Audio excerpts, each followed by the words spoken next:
And so anytime you niche down and you tie it in with your core values, it's going to be better for you. It's going to be better for them. It's going to be better for the business, the company, everything. Our lawyers. I mean, we have some brilliant interns. Oh my God. Amazing. And yeah, so that's how we do it and live and learn. I mean, it really sounds incredible. I mean, it's like I said, a good way to give back, a good way to find people for the future for your firm, a way to get your branding out there really across the country. It sounds like more and more. It just sounds a lot of work, Yeah. but really cool. Welcome to the Founding Partner Podcast. Join your host, Jonathan Hawkins, as we explore the fascinating stories of successful law firm founders. We'll uncover their beginnings, triumph over challenges, and practice growth. Whether you aspire to launch your own firm, have an entrepreneurial spirit, or are just curious about the legal business, you're in the right place. Let's dive in.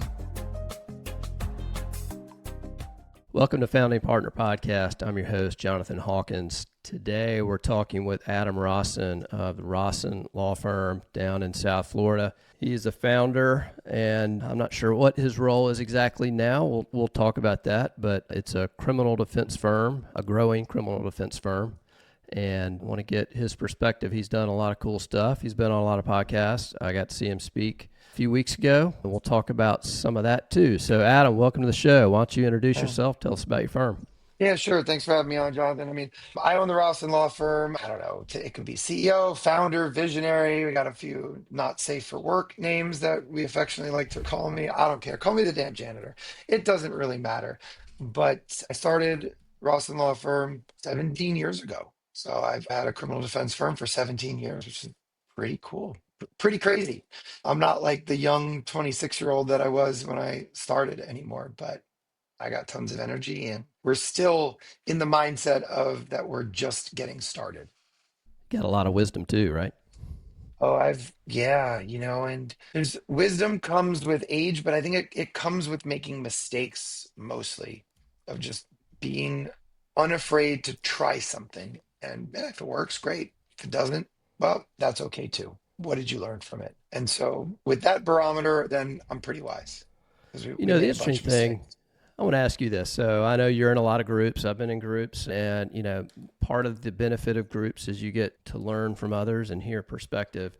But on some level, you can hear something over and over and over, but until you do it and you make the mistake and learn the lesson, it just doesn't stick. Have you found that to be the case for you? Oh, so many times. And it's easy to sit there in that mastermind group and go, I know what her problem is. I can fix everything. If only she does X, Y, and Z. And then when you get up there on the hot seat, it's so similar, and yet you can't see it. And so I've been there and done that so many different ways. One It- in particular, I'll tell you, was about 3 years ago. Actually, it was April 3 years ago. We were at a GLM mastermind, and finally it clicked that we can have virtual assistants doing legal work in other parts of the country. Before we were so against it. Oh, maybe intake, maybe a little bit of marketing, fine, whatever, but not for legal. No way, blah, blah, blah. And then Mandy and I were sitting there in the GLM mastermind, and somebody brought it up. And I said, it was like an epiphany moment. I was like, I think you're right. I think now is the time. And they're like, Adam, we've been telling you that for 6 months. I'm like, I know, but we're in. I finally figured it out. And Manny still didn't really think about it as something we could do. And we just worked it out. And within 3 months, we had two VAs. And within 6 months, we had four VAs. And it's been a big part of our legal team, and they're amazing. So just that's one quick thing that comes to mind. It's funny. So have you written a book? Have you got a book out there? Yeah. Yeah. I have one now, and I'm in the middle of finishing three more. Nice. So that's another one that Mhm. I've known. I've like people have been telling me they got to do it, you got to do it. So I've sort of started and stopped it, and now I'm in the middle of it. So hopefully I'll get one. So what was it like before the book and after the book? Any discernible difference? Did it help from your So marketing or your ours, credibility? oh, absolutely. So ours is a DUI book. Well, we have a direct mail campaign where we send that with the boxes and different things, more of like a shock and awe package. Jail mail in South Florida tends to be cheap and hire me because I'm cheap, right? So it's a postcard, it's a flyer, and it's hire me because I'm cheap. And that's nowhere near on brand for us. So now we have a box that basically says, hire us because we're the best and we're the authority on this. And we send a copy of the book. The book is great for when I meet people just out and about at lectures at different places. And the book has really helped us for our sales process. So when we're in, when our intake team is talking with a PNC, or we're meeting, one of our lawyers is meeting with a potential new client, and we're selling the fact that we're experts. Well, how are we experts? Well, I've written a 200-page book on it. It's not a 40-page flyer.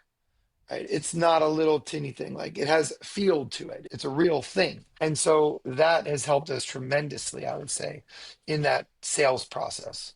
So take me through the sales process for a criminal defense lawyer, at least for your firm. My sense of it, which is probably totally wrong, I've never done any criminal defense, is that, they're in jail and they need somebody now. And they're like, they got their call and they're like, we need you. So, how are you able to fit into that process? Here's the book, here's the this, here's the Yeah, that. well, speed is so important. It is so important. A lot of times it's family members calling for their loved ones who got arrested. A lot of times it's the women in the men's lives who are doing the research, finding us. Most people, though, call us after they've already gotten out of jail. But the best thing you can do is actually call us while a loved one's in jail, because then we can go to first appearance court and negotiate better terms of release. Usually faster, easier, cheaper, and all that. So that is really good. But yeah, we have more of that urgency to stop the shop, which is what I learned from Ben through GLM. And so our sales process definitely is fast. I mean, we want to get people on the phone or a butt in a seat in our conference room the same day, usually immediately. We found that anything after 2, 3 days, show up rates just non-existent. Yeah. So I want to get into more of some of the stuff you do, but let's go back. Let's go back. So after law school, did you start out as a prosecutor? Is that sort of your first job? Yeah, I was a prosecutor in Fort Lauderdale. Loved it. Some of the best times of my life. So did you know you were going to eventually start your own firm and switch sides, or was No, that something that evolved? it evolved, and it evolved quickly. I wanted to be a homicide prosecutor. I wanted to get to homicide within 10 years, which at that time for that office was unheard of. I wanted to be one of the best trial lawyers in South Florida. Those were my goals. And I don't have a problem with authority when it makes sense, but I do have a problem with authority when it doesn't make sense, or I don't feel as though I'm being valued or cared about. And very quickly, I learned that I was just a cog in the wheel. Nobody cared about me. And I'm sitting there going, okay, well, I'm barely making any money. I can't pay my student loans. Why am I working so hard? If I'm going to work so hard, it's going to be for me. And so me and my roommate, who was a prosecutor with me, we lasted 18 months and we started our own firm. And I always like to say we were in a way kind of too dumb to fail, because we were 26. We weren't married, no kids, no real responsibilities. So we didn't need to make a lot of money to survive. And, we kind of stumbled through for about 8 years, and, here we are now. Yeah, in some sense, that's maybe the best way to do it. Before you've got all the Right. responsibilities, just do it. So you guys go out. How did you start getting clients? Oh, Were your well, former it's, colleagues it, referring people to you? well, so How's it work? that's the thing. I mean, if we were public defenders, we could have gotten, I think, more referrals faster and easier. But we were prosecutors. We didn't have any clients that we could have brought with us. So we had this plan. It was maybe 3 to 6 months in the making, and it was terrible. I mean, looking back, it was so stupid. But we stumbled into a few things. And of course, if I had to do it all over again, I would do it totally differently. But, I know we would definitely be an eight-figure firm right now if I knew if I knew then what I know now. I mean, it'd probably be double the Well, I'm going to ask size. you about that in a minute. So Yeah, I'll put a yeah. pin in that. We just got lucky. We stumbled into a few things, on Friday. Our last day was a Friday, and just randomly, one criminal defense attorney that we were friendly with came over and said, "Hey guys, come by my office at 11 o'clock on Monday. I got a case for you." We're like, "What?" Like, we're not expecting this. And so one of the big things is there was this lawyer who just out of the goodness of his heart just helped us totally unexpectedly. And I don't know if we would have made it without him. I really don't. And so I still have so much gratitude towards him for what he did. We never asked, I never expected it. And that really got us a good jump. We also stumbled into some things. So one of, I think, my special talents is seizing opportunities. Some people say I've had some coaches say I'm a little too opportunistic. So I try to be reflective and balance that because I do want to be focused. But I was court ordered to go to traffic school. I got a really bad speeding ticket at the end of my term as a prosecutor, and I got court ordered to go to school. It was a comedy school. I show up, I'm there for 8 hours. Nobody wants to be there. There's only 15 people in the room. And for maybe the last hour or two, the instructor, she starts talking about DUI. And I raised my hand and I was like, well, you're wrong about this. And this is the way it really is. Oh, this is different. What you're saying is not that accurate. Here's what it is. And then everybody's like, okay, well, are you the class jerk? There's always somebody, right? And I said, no, I'm a prosecutor. I'm going to be starting my own criminal defense firm.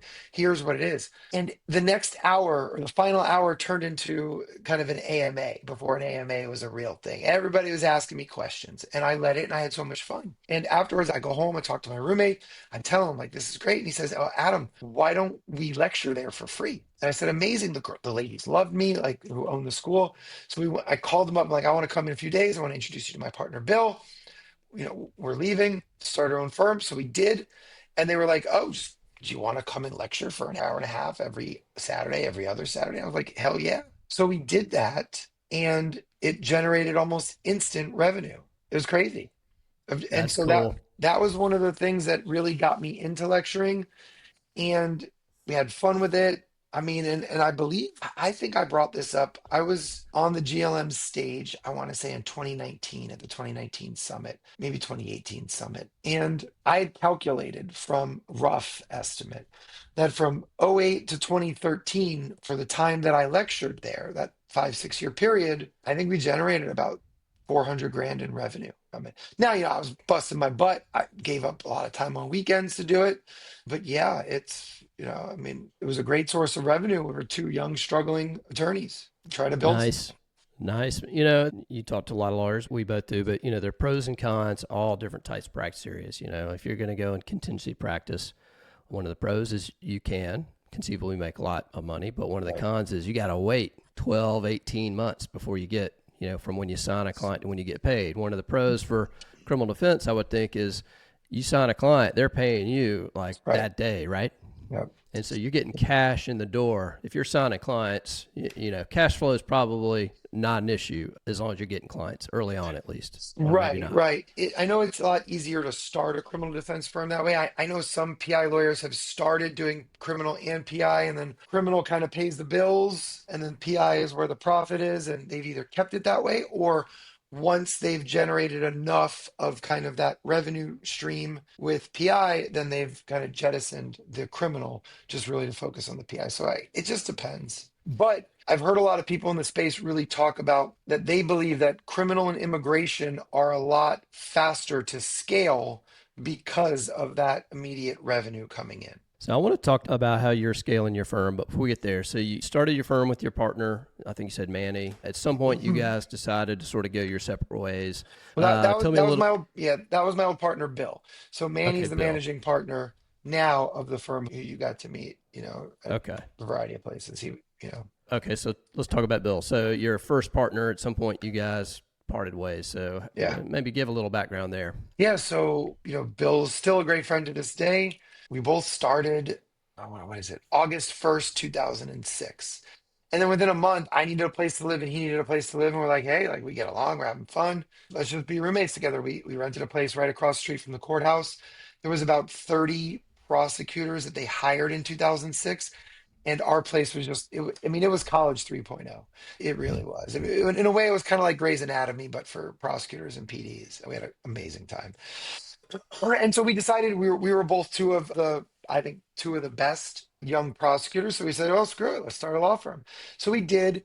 Originally, we were going to dabble in family, just see what came in, but in addition to criminal. But Bill's future mother-in-law was an immigration paralegal, and she taught him immigration law. So we really settled into a niche of criminal and immigration. And we were together from '08 to 2015. And Bill got really good at immigration. And then I realized I just don't want to do it. It's complicated. I know criminal. And so I was doing the majority of the criminal. Bill was doing a little bit of the criminal and all of the immigration. And it got to a point where Bill had gotten married. Bill had two kids by 2015. I was still not married and single, no kids. And we were just wanting a little bit of different things with the business, with the practice, with our life. And it just got to the point where we had a few different conversations. And then Bill thought about it over Christmas, maybe in 2014. And then in January 2015, he just came to me. He's like, look, I just think it makes sense if we just split it. And we didn't really have anything to split, which was interesting. And that's, I think, why it went so well. For 7, 8 years, we had no staff. We never had staff. 95% of the revenue went directly into our pockets. So we didn't have a business. We were just two young, good lawyers. That was it. And so we worked out that transition. And for better or worse, it was, me saying, okay, well, on one hand, I don't like, I'm the one bringing in a majority of the revenue anyway, so that's pretty good. But on the other hand, I don't think I would have ever left the prosecutor's office, certainly not then, if I didn't have my buddy's, hand to hold while we made that jump. And it was nice that we had revenue coming in from immigration and different things. And also, when you're a prosecutor or a PD, it's such a social job. And then when you start your own law firm, it's very, lonely. And we had each other, but that was it. And, so it was totally different.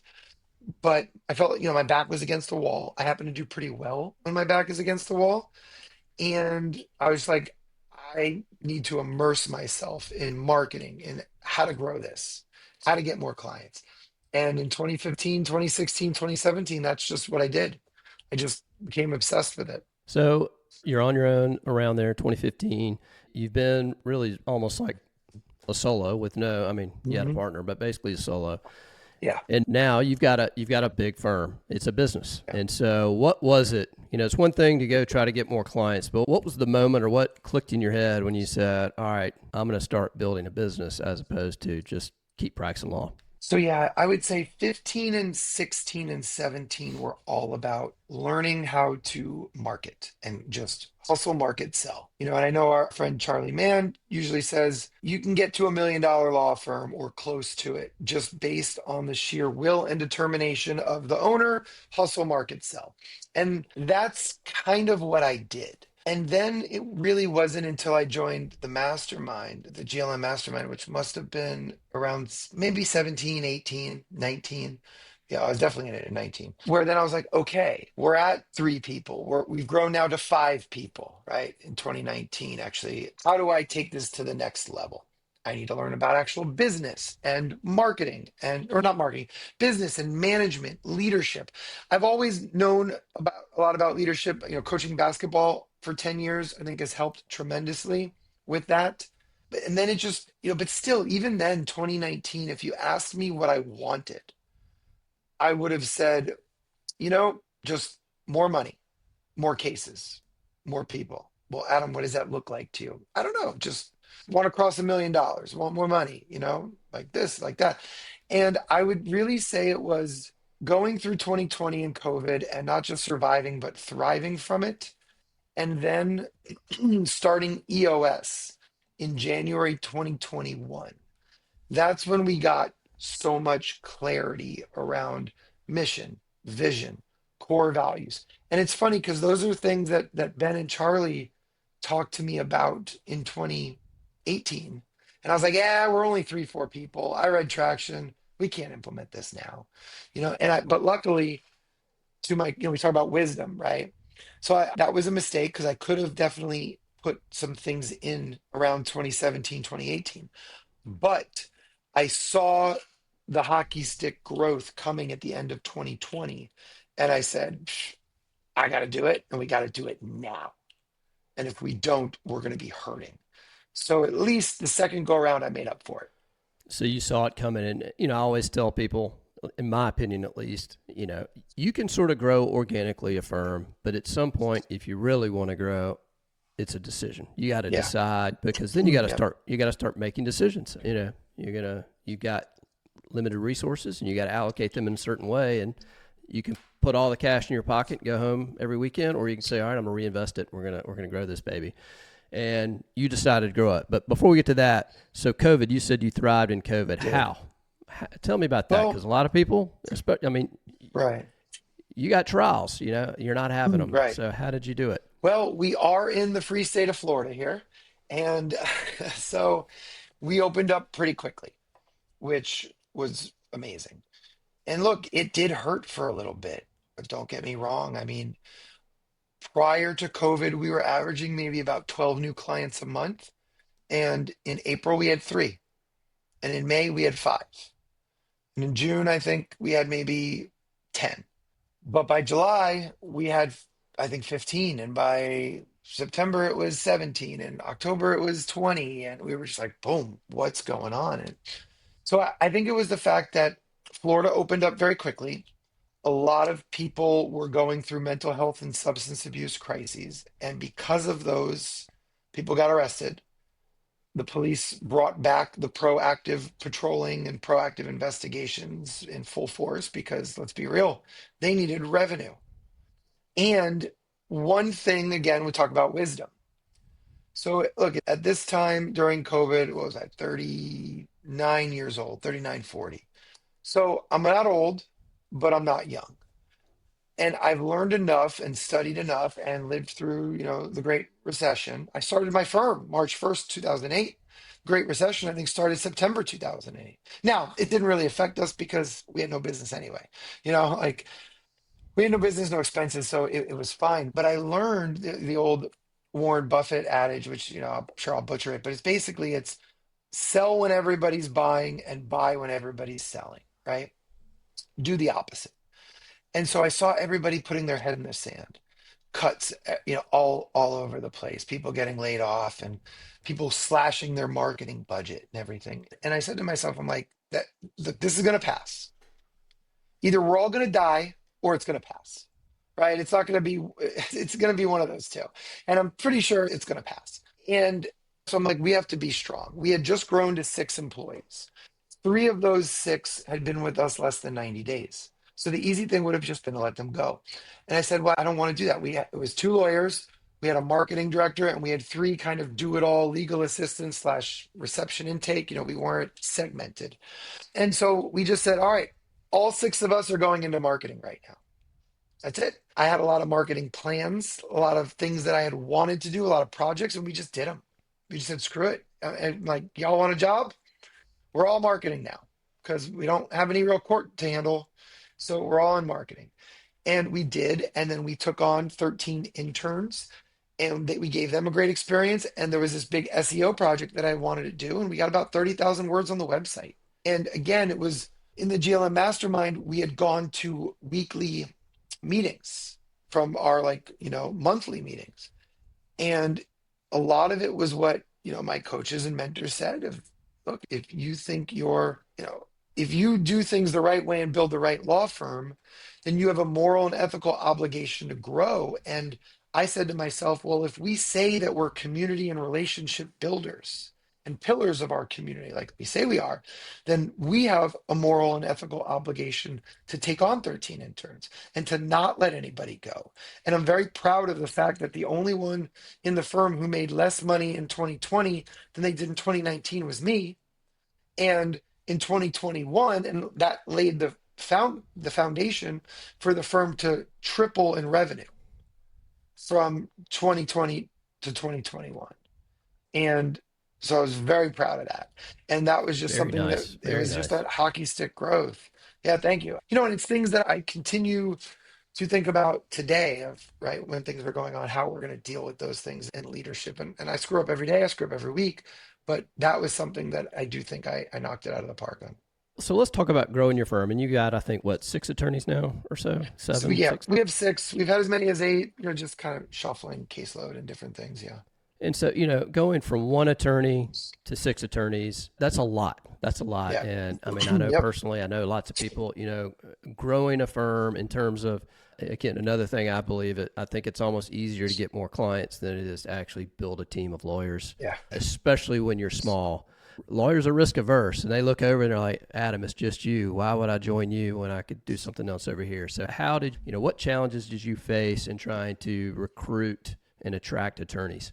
Right. And as you're asking me this, it's really making me think about going down memory lane because it has been quite an evolution. So Manny joined the firm in 2018. Manny is now the managing partner. I was Manny's high school basketball coach. We've known each other now 21 years, which is amazing.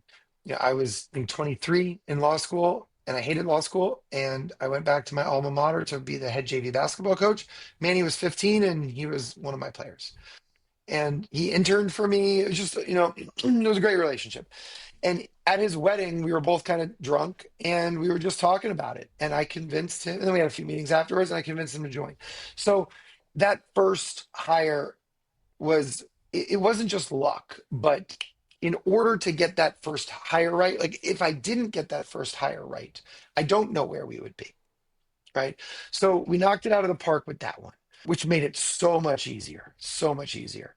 And then in 2021, we hired 3 lawyers in 8 months. So we went from 2 lawyers to 5 lawyers in 8 months. And the fifth lawyer was the one that got me out of production. We were looking at it as a luxury, but we had somebody who was very talented who came on the market. And it was one of those kind of things where, like, within 3 days, I was like, hiring her is going to get me out of production, which will allow me to continue to grow the firm and do all the other things. Screw it, doing it. And we did. So that was a bit of a leap. But lawyers 3 and 4, I mean, were so badly needed because of just that hockey stick growth. And we got lucky too. So, I mean, lawyers 3 and 4, David and Susan, they're still at the firm today. They're both doing amazing. And again, I don't want to say lucky, but we learned enough with our coaches and mentors and being in masterminds of hire slow, fire fast. And getting the enrollment or the buy-in is so important because my firm is not an easy firm to work at. We run it like a high performance sports team, maybe like a NASCAR. I mean, we're going. Our pit stops are fast. We're burning rubber, right? We're riding that clutch, whatever. I mean, we move fast and we're a bunch of high achievers. And so we've really learned too that making sure that we're aligned is so important in the vision of the firm in the day-to-day stuff because a lot of people especially now that we have this great reputation and there's so many prosecutors and PDs that want to work with us, it's different. We don't really need to recruit. The firm sells itself, and we do a lot on social media too with the firm selling itself. But a lot of our hiring process is really of, look, what do you think this is? And let me tell you what it really is. And through behavioral testing and open and honest conversations, a lot of it's like, look, I would hate for anybody to come here, be with us for 6 months and go, that is not what I expected. This place sucks for me. Because then they've wasted their time. They've given up the safety and security of the government to come to us. And then we're wasting our time. So a lot of what we talk about, it's funny, actually, we were talking with a lawyer recently who we don't know that much about. And she's like, so I've gone through like 3 interviews and we've barely talked about my legal skill. Like, you don't even know if I'm a good lawyer or not. And it's funny because Manny and I looked at each other, and this was like the third or fourth interview. We're in office. We're like, yeah, like we'll get to that. Like, you were a homicide prosecutor, you've had your own firm for a while. Like being an excellent lawyer, that's the floor. It's all about culture here. All about, and we interviewed her 3 or 4 times, just all about culture, our culture. And for a lot of now, it's to the point where whether it's a lawyer or not, my part of the interview, especially with non-lawyers, because I just kind of come in at the very last step. And my thing is, all right, here's like the 30 ways you're going to hate working here. And this place sucks, and we do an in-office workday, a paid in-office workday. And it's like, if you're driving home and you're like, oh my God, this was the most amazing thing, and we offer you, then come on in and jump into the deep end of the pool. And if it's a 75 out of 100 and we happen to offer you, please decline because you're not going to like it, and you're going to be unhappy. And I don't want anybody to be unhappy. I want everybody to be here and be happy. So we've evolved quite a bit. I love that approach. I think you're right. You hire the wrong person, it's bad for you, bad for them, and it's just a waste of time. So it's good, repel the people that don't want to be there. So you mentioned basketball coach and that you run your firm sort of like a team. Is there anything from your coaching experience that you apply now in your role at the firm? Is there some overlap at all? Oh, tons. And I still screw this up too. And look, and I try to stay out of management. I really want to be in the biz dev, the marketing. We're looking at acquisitions, growth by acquisition, the planning, the plotting, the scheming. That's really where, having conversations with you, right? Going to masterminds and conferences. And so I don't want to be the managing partner. And I haven't been the managing partner for like 3 or 4 years. And for me, that it's a lot of it's knowing first about me, what I like and what I don't like. EOS has helped with that too, the delegate and elevate chart. One of the things I really learned from coaching basketball, look, I'm sure it won't be a surprise. Like I was a hardcore tough coach. I've won at every single place I've been. I've improved every single team that I've ever coached. I've coached at 4 different high schools. Every single team and program was better off, after I got there than before I got there. And I'm very proud of that. In fact, even though I was never a head coach, I was, an assistant, but coaching very high level, won a state championship. I've learned one of the number one things that I learned is that you need to treat people differently and you should treat people differently.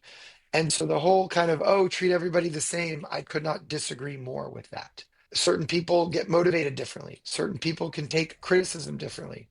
Sometimes, some times and people need it public or need it private, right? Some need, just being on them. Some need the gentle, soft encouragement. And so it's about reaching and motivating people. And so you have to know your people. Also, a lot about being, working within a coaching staff is very similar to a leadership team in any business and seeing, well, how does the head coach approach it? Is the head coach more of the CEO and delegates a lot of different things to the assistant coaches? I've been a part of a few programs that did it that way. And then there's a few others where the head coach is disorganized and just basically a good trainer who happens to have the title of head coach, right? And, is it more strategy or is it just more motivation, right? Based. So, I mean, I've learned so much through coaching. That's cool. Real quick, thanks for listening. If you're getting any value out of this podcast, please take 2 seconds to hit the subscribe button and leave a 5-star review. It would really mean a lot to me. Now back to the show. So let's go back to your firm. So you've built this thing, you've got 6 attorneys, I look at your website and you're in South Florida, but you've got multiple offices. I don't know if those are true offices or not. You can explain that, but talk about what it was like building out sort of the different locations and how do you manage that? And then maybe the next step, what's next? Are you going to start moving up Florida or, what's your vision there? Right. Great question. So right now we have 3 real offices or staffed offices and 6 satellite offices. The plan is, yes, we definitely want to grow. We're going to go deeper in the geographies that we're at, and we also want to grow by expansion and acquisition. So we have a lot of cases in Miami right now, but we don't have a physical office there. We have 3 virtual offices that we can meet anybody there. And so we're looking into Miami. Do we hire a lawyer and build it from scratch?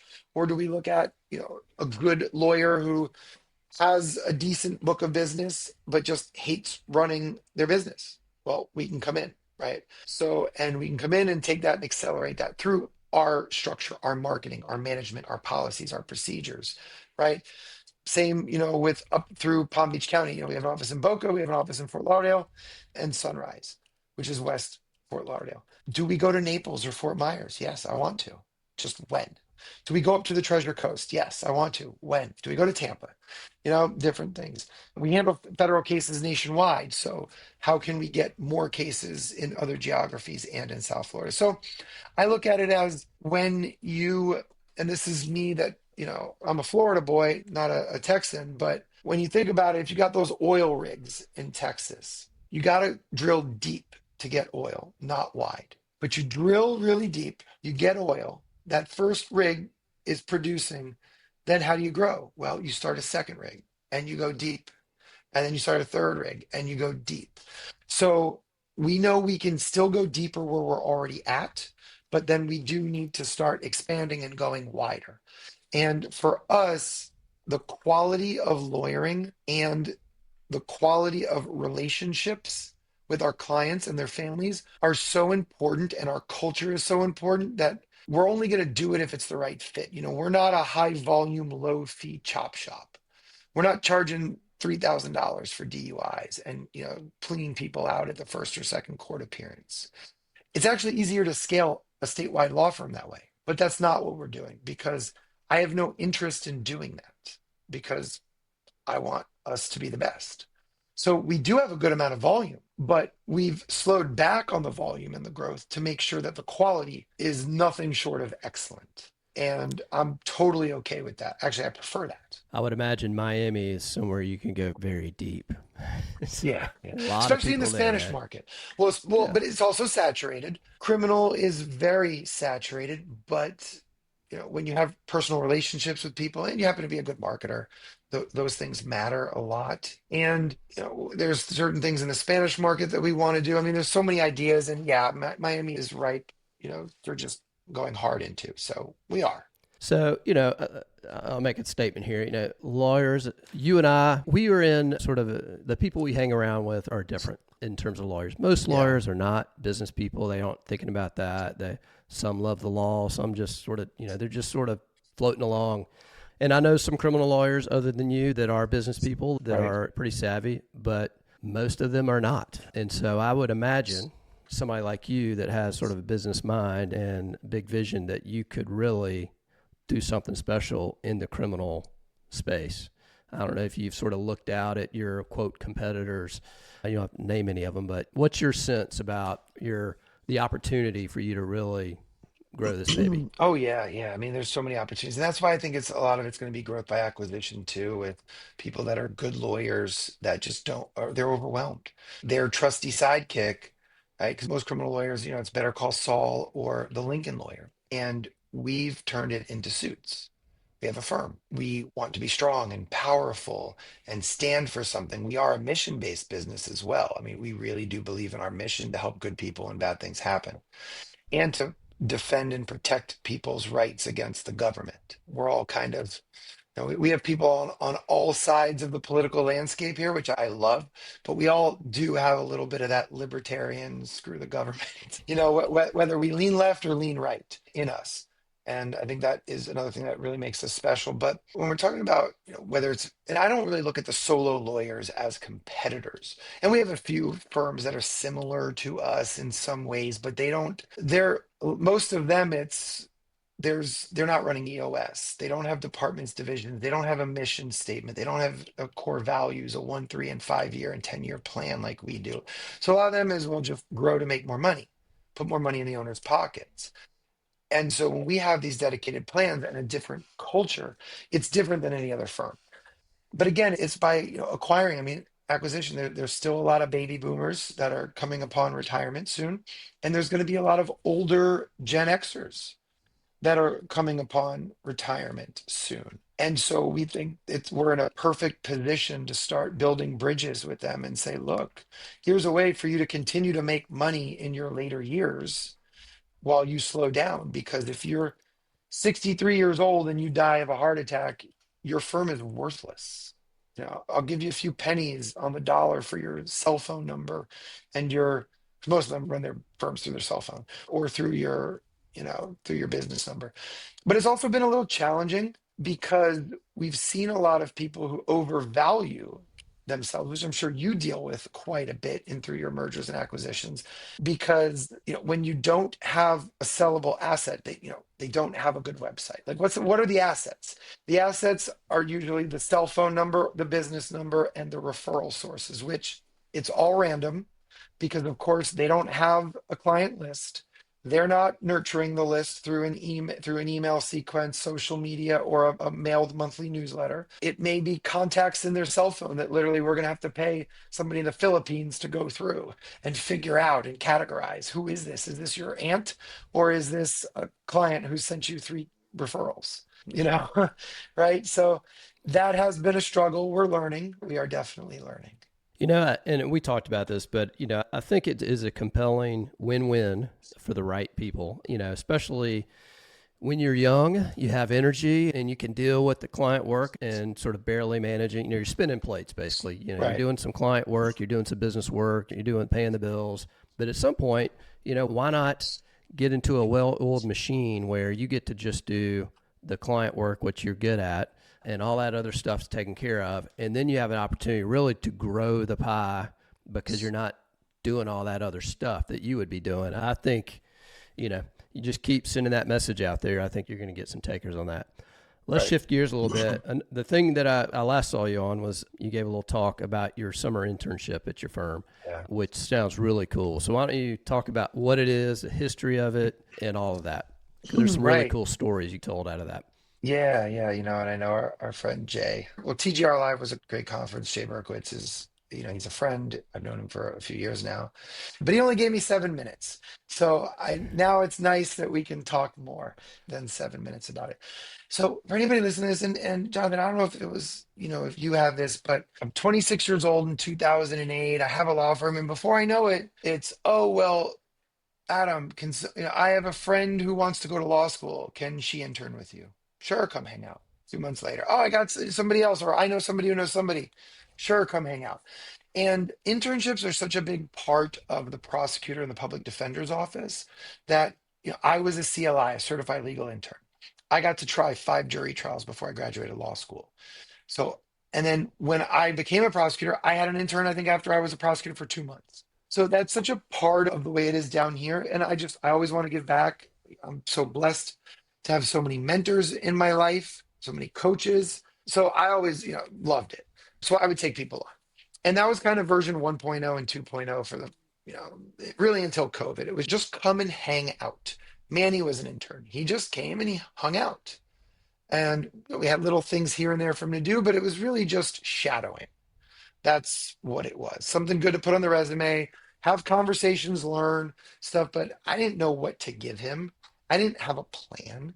It was just come hang out. And then in 2020, things changed. We said yes to 13 interns. Manny thought I was nuts, and I am nuts. But again, knowing that we, have that core value and the belief that we are pillars of our community, I said, it's our moral obligation. And I go, what else do we have to do? We're doing marketing right now and we're on Zoom court. And Zoom court is a big waste of time because in the criminal system, very similar to PI litigation, the only way to move cases along is with the threat of trial. So we're sitting here in Zoom court where there's no trials yet. We're just wasting our time unless it's a client who needs to get out of jail. Other than that, it was a big waste of time. And then we did a lot of depositions on Zoom. So that was good. And I had a little time to be creative. And the George Floyd murder happened. And so I took our interns and I said, all right, guys, next Wednesday, block off from 1:30 to 5:30. We got a special project. And they all hop on and I had it all prepared. I said, all right, guys, the law school final exam. You got 4 hours. And what we're going to do in this law school final exam is we've been hired to represent Derek Chauvin. Here are the 3 charges that he's been arrested for. Here is the toxicology report of George Floyd. Write me a legal memo saying we're going to defend him and we're going to win. I purposely made it hard, right? I didn't want them copping out with the easy one.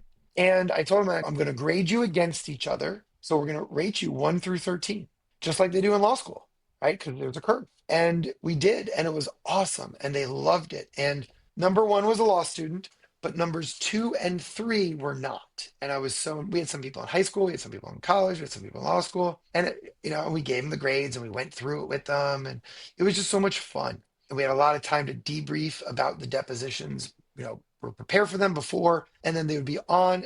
And it was also pretty nice when you can kind of be intimidating to an officer, a cop on Zoom, when you have 13 people sitting there watching you on Zoom. So that was cool too. And it really got me thinking. And when that experience was over, I had a little bit of time to reflect on it and say, okay, well, this is great. How can it be better? And in 2021, we did the same thing, but it was in person. Okay. And really, that 21 and 22 was version 3.0. And then so I said, all right, how can we make this better? And I had the help of 2 very good employees at the firm, one of which is on Harvard Law Review right now. She's at Harvard Law School. And we worked it out and we said, okay, I want this to be an actual program. I want this to be, so what did we do? We made a web page on our website. We SEO'd it up and boom, here we are on the first page of Google, right? Our website, our web page about our criminal defense criminal justice internship. So we're like right under Indeed for a bunch of searches. So we come up organically. I said, great. We're going to take maybe like 6 to 8 interns. It's going to be in person, but we're going to build a curriculum for them. So we started building a speaker series, and we would get people locally in criminal law and outside criminal law And this time, at this point, it was not criminal law focused. Obviously, what we do is criminal law, but we would take people who, were like, oh, I'm still leaning towards business law, but sure, I'd love to learn about criminal law. Or "Well, I think I want to be a prosecutor, but I still want to, but I want to learn about it." And that was version 4.0. It was 23, 24, yeah, 2022, 2023, and 2024. Just building this curriculum, building an alumni network. We have our alumni come back. We've connected people. We have a real cool pipeline to Penn and Cornell and a bunch of other really prestigious schools. And we've been able to connect each other and just have it where it's much more structured. They get assigned, we have 4 lawyers that are primarily in production. I'm not, and Manny Manny's caseload fluctuates. So Manny and I don't get an intern. But I tell him, I go, you're going to get a worse experience if you're my intern. So I run the curriculum. We just last year I added in a book club component. So we book club a book. We've watched some really important documentaries and we've talked philosophically about criminal justice and incarceration and just different topics. And then they're working as basically a legal assistant hand in hand, or a law clerk with our lawyers. They're in trial with our lawyers. They're in motions to suppress. They're in court every day.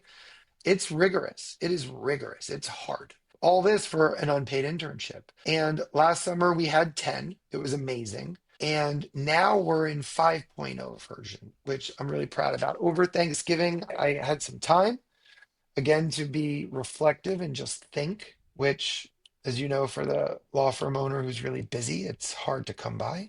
And I said, all right, how can we make this even better? How can we niche down? Right? A lot of our mentors, especially in the marketing space, the niches are in the riches, or the riches are in the niches, and you got to niche down even more. So I said, all right, we're going to make this criminal defense focused. No longer is it criminal law focused, because in 23, in 22 and 23, it was more general. In 24, last year, when I took it back over the entire program, we made it more criminal law focused.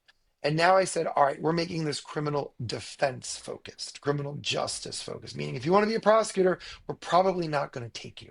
Okay. And I'm looking at this as a way to niche down even more. We're going to attract better candidates who are even more passionate, and we can start partnering with criminal justice organizations across the country. We have partnered with the Innocence Project for a few years. They've always spoken to our interns, but how can we do it with more and really use it as a way to build the internship, build the firm's brand? Because now we're at that point where we're way over $1 million in revenue. It's yes, we will always have hustle, market, sell as part of RLF's DNA, but now it's a lot more about the branding, right? Because just where we're at in revenue, and in order to get to that 8-figure and beyond mark, branding becomes so important. When you're a solo lawyer and your gross income is 150, 200K, I've always had the opinion of anybody selling you on branding, they're robbing you blind. You need to hustle, market, sell. You need cases, not a brand at that level. But now we have a brand. We have like a 50-page brand guidelines book, thing. And I mean, it's crazy.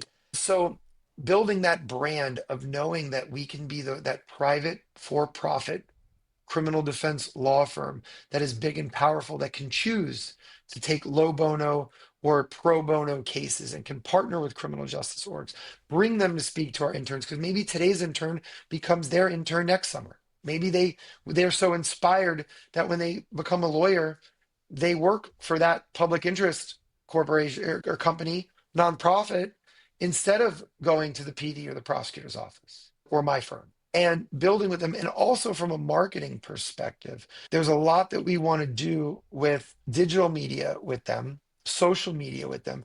And also it's great for getting backlinks, be able to get backlinks from criminal justice organizations and writing blog posts and different, news media articles and public relations that are really difficult for other SEO vendors to get for my competitors. So again, I look at this as an entire flywheel ecosystem. I always say it's like eating all parts of the pig for my Cubans down here in Miami. That's what they do. And just building that in by niching down, it's so much more authentic and real. And it is a big part of our core values and our value beliefs and system. So that's really where we're at with it. And the next thing that I want to talk about is as me and my team have really been thinking this through the last 2 or 3 months of how do we evolve, one thing that's really stuck out that we keep coming back to is okay, there's a bit of elitism in this internship where, look, we take people from lesser schools who are like me, just will hustle and outwork somebody. Look, I went to the University of Florida. UF is an amazing school, it's an elite school, but we'll take people from other schools or the non elite schools if I think hustle makes up for everything and desire. But not everybody can afford, even if you live in South Florida, to basically work a full-time unpaid internship for 12 weeks. This summer alone, we have a law student from Penn State and Duke who are moving here, and they're going to be roommates at an Airbnb out of their own pocket to handle to basically, experience my internship program. So I have immense respect for them, but a lot of people can't do that. So we said, okay, what can we do for the regular person? And what we're going to be announcing is we're going to create a mentorship program that will be paid, and it's going to be geared towards non-traditional students. We're only going to take one at a time. And it might be somebody who's in vocational school or in a career college, or maybe somebody who's been in and out of jail or went to prison and wants to get into criminal justice, criminal defense, but public defender's office just can't hire them because they're still a government agency, right? No, they have no experience. Well, we're going to have it where they can spend maybe 6 months at a time with us. We'll do it outside of the summer internship window, and it'll be the Rossen Law Firm mentorship or fellowship program that hopefully will lead to direct full-time employment with us. And if not, then they've gained the skills and now they have it on their resume. And we can, use our network to maybe place them, with one of our friends, another competing criminal defense firm or whoever.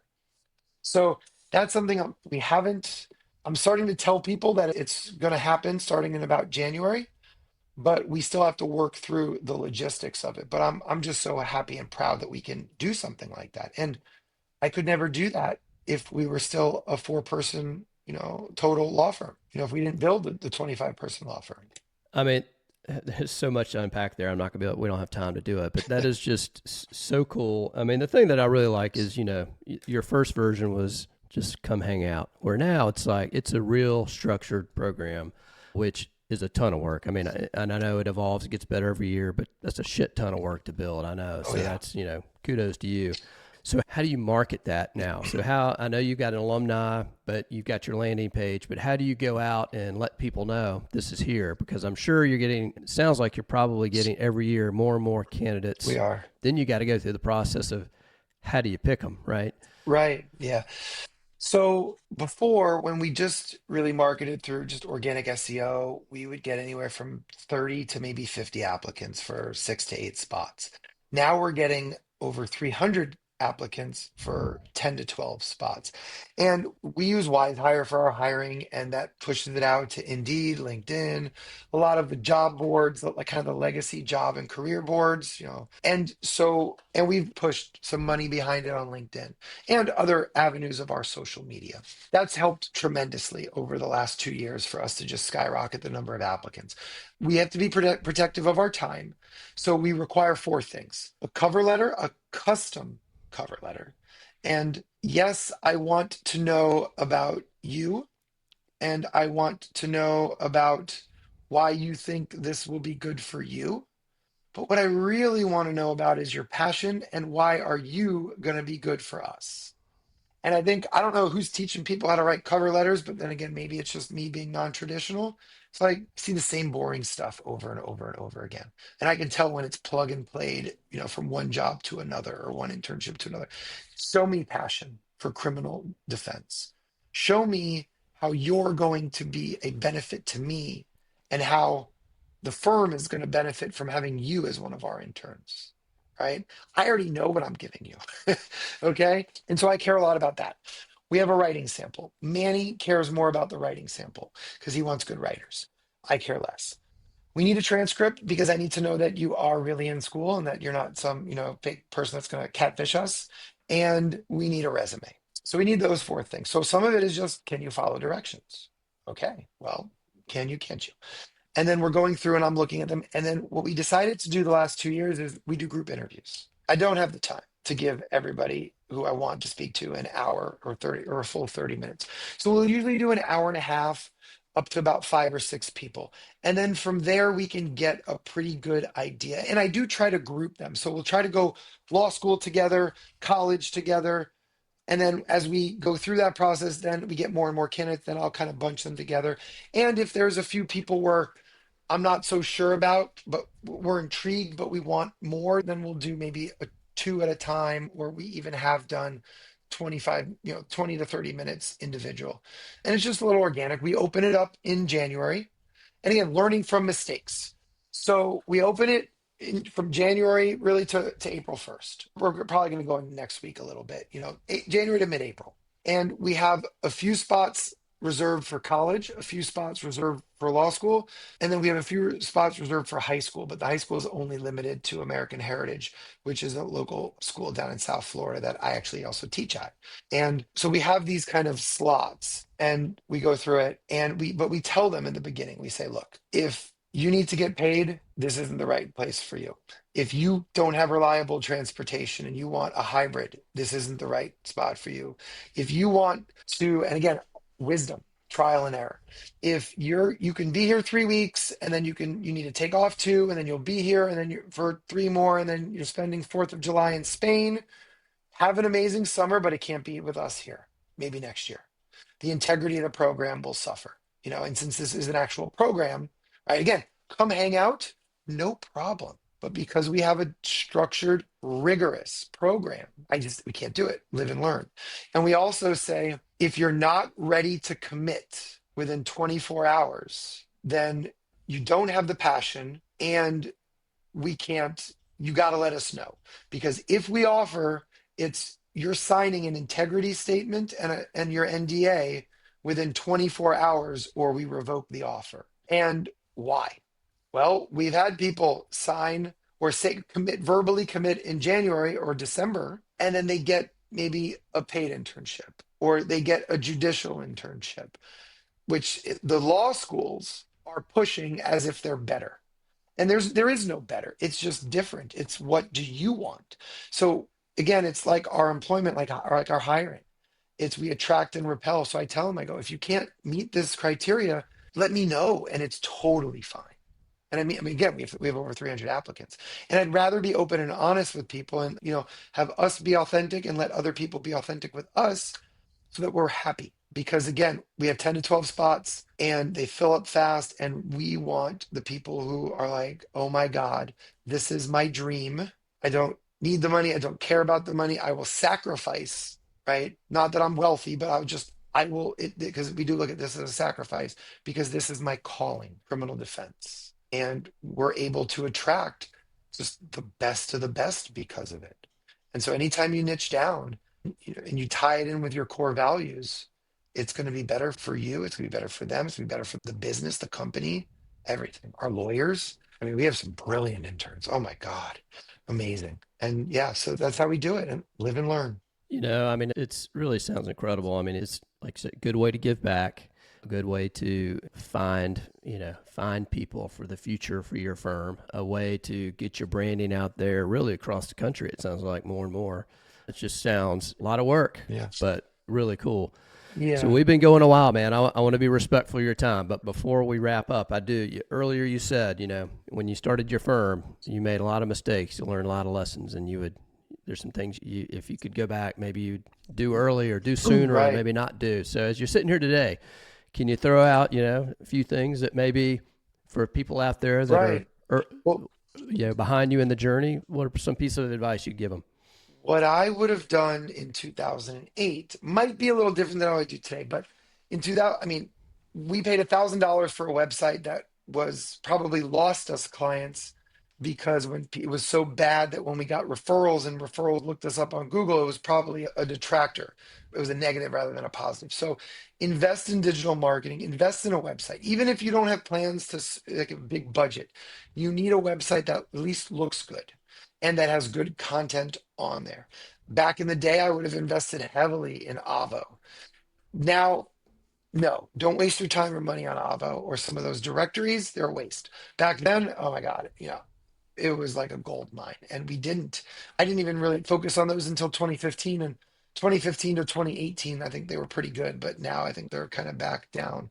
So I wouldn't really do that. But I wish I knew what I knew in 2015, 16, and 17. Look, Google runs everything, but now there's AI and there's different things that are really coming into play. I think building relationships is key with your clients. I think listening to, developing mentors, so important. And get mentors from in and out of your space. You can get mentors completely out of the law space because most lawyers don't know how to run businesses. And then get a few lawyers that are in your space, that are willing to mentor you. The law profession is very giving. It is.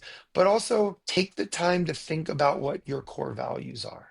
And this is something that this is maybe 2021 version of me that I think is still so important. Decide what your core values are going to be, personal and professional. Decide what you want to build because I always say, if I'm speaking on stage or on a podcast, or in a mastermind, just because I'm talking about what I want for me doesn't mean that's what you should want for you. Because, there's days where I come home and I'm like, oh man, I wish there was 4 of us, 5 of us here. Should I burn it all to the ground and just make a super highly profitable firm? And every single time it's no. And why? Because for me, that's not what I want. I don't want to get back into casework full time. I want to have a big, powerful team so we can leverage our power to do, more good in the community. And I want to have a social environment. And I want to have the flexibility of not being in cases so I can travel. I can go to conferences. I can do the other business things that I want to build because owning this law firm is not going to be my sole source of revenue or income for me and my family. There's a lot of other things that I want to be involved in and do. So for me, it's no. But if that's for you and you say, look, I still really like the law. For me, casework is like and good, but it's not love and great anymore. It used to be, but the business is love and great. So if your love and great is in the law, then grow a little bit, but you don't be like me at all. That would be a huge mistake for you. And I think a lot of people can go to some of these fancy conferences and see the ones that are like rock shows where they're paying 100 grand for a comedian or they're paying for, an R&B group or they're giving away major cars and prizes. And those are great for rah-rah. I mean, those are amazing. They're fun. But you don't have to go there and say, well, that has to be me. It doesn't. And I'm a big believer in that. People have to really understand what they want, and then you can craft your own future. Great message. I think we end with that one. But Adam, this has been fun, man. It's been great. I love what you're doing. For anybody out there that wants to get in touch with you or maybe get more information on your internship, what's the best way to find you and that? Yeah, so now it's LinkedIn. I'm trying to be committed to really using LinkedIn a lot more. So LinkedIn's great.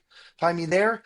We're all over the place. Instagram, TikTok, Facebook. My email is adam@rossenlawfirm.com, ROSSEN lawfirm.com.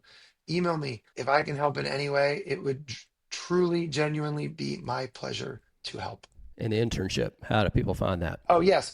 Criminalinternships.com takes you to whatever landing page we have on the website. So www.criminalinternships, plural with the S.com, criminalinternships.com. We have a really cool 4-minute video that maybe we can drop in the show notes that gives really a good overview of the program. That was something that we had last year's group film and we produced it in December. And I'm very proud of it. I think it's a really cool video. And yeah, definitely we're still, as of this, we have about 1 or 2 slots left. So if you are hearing this, please apply.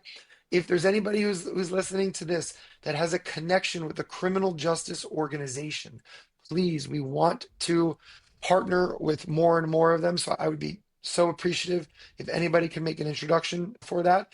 Actually, I was on Ben's podcast 3 weeks ago. He made an amazing introduction, and I'm very excited about the partnership that we're going to have with the Institute for Justice.